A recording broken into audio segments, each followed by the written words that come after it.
नमस्कार शेतकरी मित्रांनो. तर आज जर पाहायला गेलं तर एक आगळं वेगळं तुम्हाला चमत्कार आज बघायला भेटणार आहे.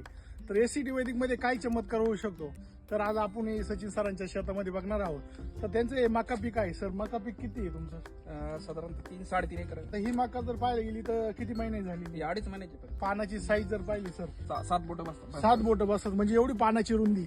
हा चमत्कार तुम्हाला एसीटी वैदिक बघायला भेटतो. आणि जर कणसाचं जर साईज पाहिली सर, तर एकंदरीत जर पाहिलं म्हणजे जबरदस्त दिसतंय. पूर्ण भरलेलं आहे. पूर्ण भरलेलं आहे, रिकामं रिकामं कुठंच नाही, एक सारखा दाना आहे. बरोबर. हीच तर एसीटी वैदिकची कमाल आहे. तिला ते 4 वर्षापासून आपले सलग एसीटी वैदिकची युजर आहे. त्याचे 2 डोस दिलेले. 2 डोस दिलेले. आज जर पाहायला गेलं तर सगळी आळईचा धुमाकूळ आहे. तर तुमची मका एकदम चांगली आहे आणि आळई नाहीये. त्याला परिपूर्ण पोषण केलं, त्याच्यामुळे ती आळी झालीच नाही त्याला. आणि आळं नाही यायचं कारण शेतकरी मित्रांनो आमचं प्रत्येक वेळी सांगत असत आहे, कारण नायट्रोजनचं प्रमाण वाढलं का रसशोषक किडी येतात आणि कार्बनचं प्रमाण वाढलं तर त्या रसशोषक किडी तिथे काहीच आपलं दुष्परिणाम करू शकत नाही.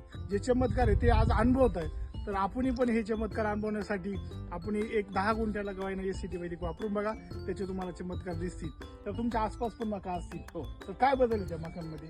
बराच डिफरन्स आहे. रासायनिक आणि आपलं वैदिक वरती लय मोठा डिफरन्स आहे. त्यांच्या मका पूर्ण आळीने खाली हो, आळे वगैरे लागलेले पिवळ्या आहे. पडलेल्या पिवळ्या आहे पडलेल्या आणि वाढ झालेली नाही. नाही. आज जर मकाची हाईट जर पाहिली तर 8 फुटापर्यंत हाईट गेली. आज जर असं उत्पन्न जर गेलं तर गेल्या 5 वर्षापर्यंत मागं जायला लागेल तेव्हा अशी उत्पन्न बघायला लागेल. आणि आज एसीटी वैदिक मध्ये आज हे चमत्कार दिसत आहे.